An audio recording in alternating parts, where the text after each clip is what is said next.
வணக்கம்ங்க. இன்றைக்கி வாங்க நம்ம மாடி தோட்டம் பார்க்கலாம். இன்றைக்கி நம்ம மாடி தோட்டத்தில் உள்ள அழகழகான காட்சிகள் பாருங்கள். மஞ்சள் நிற பூக்கள் வளர்த்தா தேனீக்கள் வண்டுகள் சுற்றி வருவாங்கங்கிறது 100% உண்மை. இன்றைக்கி பாருங்கள், காலையிலேயே நான் ஒரு பாடலோட கொடுத்துருந்தேன். காலையில் 8 மணிக்கிட்ட எல்லாமே பட்டர்ஃப்ளை வந்து உட்காந்துருந்ததை நான் பாடலோட கொடுத்துருந்தேன். அதுக்கப்புறம் 11 மணிக்கிட்ட போகிறேங்க பூக்கள் பறிக்க. தேனீக்கள் கூட்டம்ங்க. பட்டர்ஃப்ளை 2 பட்டர்ஃப்ளை அந்த எல்லோ கலர் ஃப்ளவர்ஸை சுற்றி வராங்க. நிறைய பூக்கள் இருக்குது.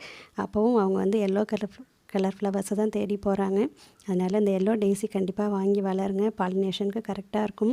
மழை வெயில் எல்லாமே தாங்கி நல்லா வளருதுங்க. பார்க்கவும் ரொம்ப அழகாக இருக்குது பாருங்கள். நிறைய பேர் கேட்டிருக்கீங்க, அதோட பேர் என்னன்னு கூட கேட்டிருக்கீங்க. நான் கண்டிப்பாக அதை பற்றி தனியாக ஒரு பதிவு கொடுக்குறேன், எல்லோ டெய்ஸி வளர்ப்பை பற்றி.